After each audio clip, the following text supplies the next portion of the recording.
Bonjour à tous, je suis Marie-Sophie Fijalkowski. Je dirige un organisme de formation qui est agréé pour la formation des élus et nous avions envie de nous engager sur la transition écologique. Et la manière de nous engager à nous, c'est d'avoir construit une offre de formation dédiée aux collectivités sur la résilience des territoires et la transition écologique. Et aujourd'hui, je suis avec Arnaud Vance. Bonjour Arnaud. Bonjour. Dans un super lieu puisqu'on est, au Mas de Beaulieu, là où réside l'association Terre Humanisme pour laquelle travaille Arnaud. Il est formateur en agroécologie, mais il va se présenter lui-même, il va en dire un peu plus. Donc, dans cette offre de formation, on a essayé d'explorer toutes les facettes de la résilience des territoires. Et bien évidemment, l'une des facettes primordiales et super importantes, c'est l'alimentation avec la résilience alimentaire. Donc peut-être en quelques mots, Arnaud, tu peux te présenter puis nous parler aussi de l'association dans laquelle tu es très actif, les Greniers d'Abondance. Je pense que c'est vraiment en lien avec ce dont on a parlé. Donc Arnaud Vance, je suis donc à la fois formateur en agroécologie et puis très actif et engagé autour de la transition du système alimentaire territorial français en tout cas. Et donc je suis actif depuis le départ dans l'association Les Greniers d'Abondance, qui fait un travail de recherche, de sensibilisation, d'outillage, beaucoup aussi, pour les territoires, sur la question de résilience alimentaire. Donc en fait, la résilience alimentaire, on va parler du système alimentaire français, et comment le rendre résilient, c'est-à-dire comment le rendre plus costaud, ou en tout cas qu'il puisse s'adapter à des chocs ou à des perturbations qui peuvent être brutales ou qui arrivent sur le long terme. On pense au changement climatique, voilà, qui est un changement qui est aujourd'hui prévisible, mais avec des perturbations brutales. On peut parler aussi d'effondrement de la biodiversité qui remet qui va poser pas mal de soucis sur l'aspect alimentaire, en tout cas, à la fois en local et mondial. Donc, voilà, on fait un travail du coup vraiment le plus holistique possible sur ce système alimentaire, donc sur tous les maillons du système alimentaire, que ce soit bien sûr le maillon productif, mais aussi la distribution, la logistique, les intrants, la gestion des déchets, la gestion de l'eau sur un territoire. Donc on a compris aujourd'hui, c'est les crises et les aléas, c'est plus du virtuel. Il y en a déjà, on a déjà connu des épisodes de sécheresse et ça va s'amplifier. Donc la résilience alimentaire aujourd'hui, c'est plus tout à fait une option. Et donc, vous l'avez compris, Arnaud anime un module, nourrir son territoire durablement, qui fait partie donc de cette offre. Et du coup, est-ce que tu peux, alors tu nous as parlé un peu de résilience alimentaire, tu l'as défini, mais à quoi peuvent s'attendre du coup les élus et les collectivités dans ce module? Qu'est-ce que ça va leur apporter? Okay. Mais déjà, c'est de comprendre le contexte actuel du système alimentaire, comment il est construit aujourd'hui, d'où il vient et vers où il va. Un peu déjà ça en un. Aussi voir différentes menaces aujourd'hui qui pèsent sur le système alimentaire. Pourquoi il est vulnérable et quelles sont ses vulnérabilités. Et à la fois au niveau national, mais aussi essayer de le plus possible aller au niveau local et au niveau territorial.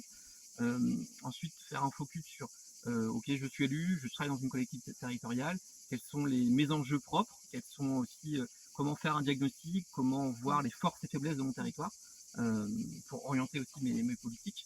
Parce qu'en fait, on a énormément de compétences accessibles pour faire vraiment évoluer dans le bon sens ce système alimentaire territorial. Parce que quand je te coupe, mais on a l'impression quand on va dans le supermarché finalement que tout va bien, quoi. Il y a de l'abondance et on a plein de nourriture. Eh bien oui, en fait, là, on sort d'une période relativement calme où voilà, où le système alimentaire est issu d'un monde avec pas de changement climatique, avec une énergie fossile à bas prix, etc. Et là, petit à petit, il y a des évolutions qui sont qui prennent du temps, mais qui peuvent être aussi brutales. Et on se rend compte que notre système alimentaire français, en fait, n'est pas si résilient que ça. Et en fait, il y a énormément de choses à faire, à la fois pour la santé, pour son territoire, pour installer plus de jeunes aussi sur voilà, en local. Et notamment, on peut parler de l'effondrement en tout cas la baisse du nombre d'agriculteurs là, qui va vraiment s'accélérer dans les prochaines années. Et ça pose un vrai souci sur l'aspect du coup, comment reterritorialiser mon alimentation, qui est un enjeu fort aujourd'hui. Tout à fait. Très bien. Donc, est-ce que tu peux nous citer peut-être un exemple, peut-être concret, qui va un petit peu plus parler aux élus qui peuvent nous regarder d'outils qui vont acquérir pendant cette formation, ou éventuellement une illustration, un exemple d'actions à mener qui sont facilement réalisables sur le territoire? Déjà, on fera vraiment un focus sur toutes les compétences accessibles pour quand on est élu ou agent territoriaux, pour agir sur son système alimentaire, sur tous les maillons du système alimentaire.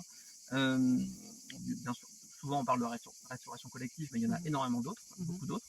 Et on travaillera aussi sur un outil spécifique de diagnostic de son système alimentaire, vraiment pour voir quelles sont les forces et faiblesses sur tous les maillons du système alimentaire, que ce soit l'eau, le transport, l'alimentation, les intrants, l'autonomie alimentaire de son territoire, mais aussi l'autonomie énergétique, hein, parce que l'énergie a une très très grande influence sur notre alimentation aujourd'hui.